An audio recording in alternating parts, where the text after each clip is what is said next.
Bible बताती है वो अनंत जीवन धरती पर शुरू होता है। एक व्यक्ति जो डिप्रेशन में है, जो बीमारियों में है, जो निराशा में है, जो रोगों में है, जो खत्म कर चुका अपनी आस को, वो धरती पर भी नरक के समान है। पर वचन कहता है जब परमेश्वर को हम स्वीकार करते हैं, उसके वचन को अंगीकार करते हैं कि प्रभु यीशु मसीह आप मेरे उद्धार करता हैं, आप किसी धर्म या जाति के लिए नहीं, आप मेरे लिए आए, मारे गए, गाड़े गए और तीसरे दिन मुर्दों में से जी उठे। जब आप प्रभु यीशु मसीह को स्वीकार करते हैं, बाइबल कहती है वो अनंत जीवन सिर्फ स्वर्ग जाके ही नहीं आपको मिलता, वो धरती के ऊपर भी परमेश्वर आपका शुरू करता है।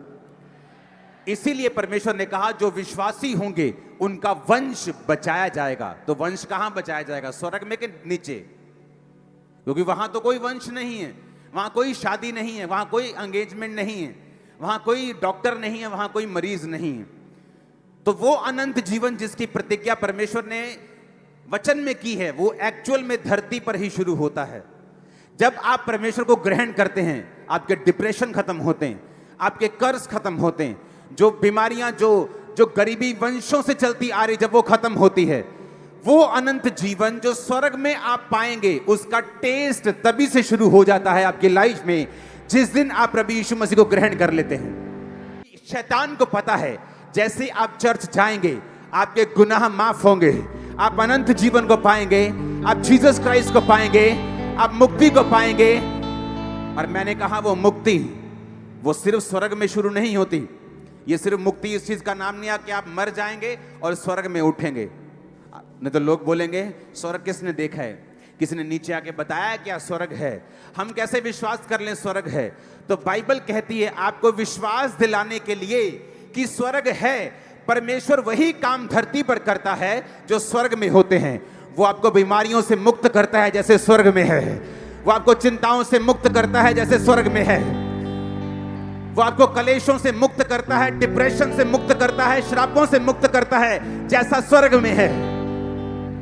इसलिए मैंने आपको बताया था, जब मैंने ग्लोरी की बात की थी, जब मैंने महिमा की बात की थी, कि जब परमेश्वर अपनी महिमा सहित धरती पर उतरता है, वो ग्लोरी जब चर्च पे उतरती है, किसी जगह पे उतरती है, किसी झुंड पे उतरती है, तो वो ग्लोरी क्या करती है? वो ग्लोरी उसी स्वर्गीय माहौल को जो स्वर्ग में है नीचे डेमोन्स्ट्रेट करती है। वो नीचे आपको दिखाती है स्वर्ग में क्या है। वहाँ बीमारी नहीं है, स्वर्ग में क्या है, वहाँ दुख नहीं है, वहाँ आंसू नहीं है, वहाँ अंधेरा नहीं है।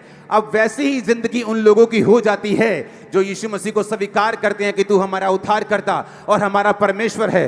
दुनिया कुछ भी कहे, लेकिन मेरा सिर अब सिर्फ तेरे सामने झुकेगा और तू मेरा परमेश्वर और मैं तेरी संतान ठहरूंगा।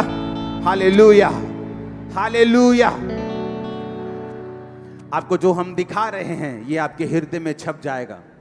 आपको मालूम होगा स्वर्ग में क्या होगा, आपको मालूम होगा नरक में क्या होगा। नरक में वो दूत जो आज सेलिब्रेशन करते हैं, जब एक रूह गिरती है, एंड में वो भी बाइबल कहती है आग की झील में डाल दिए जाएंगे। वो सारे रोएंगे, चिल्लाएंगे, तौबा करने का कोई अवसर नहीं होगा।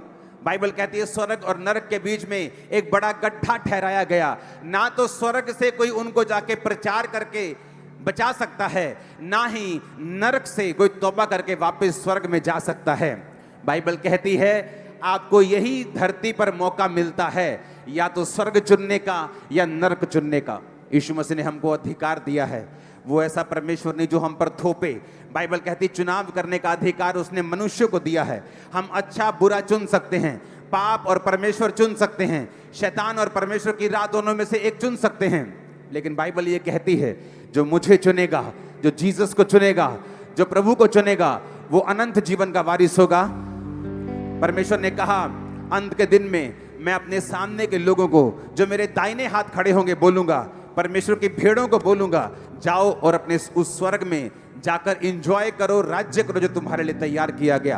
और बकरियों को, अपने लेफ्ट साइड के बकरियों को, यानी जो पाप में रहती थी, जो लोगों ने परमेश्वर के वचन को ग्रहण नहीं किया, उनको बोलूंगा जाओ और उस अंधेरे कुंड में, उस नरक में जहां रोना और दांतों का पीसना होगा।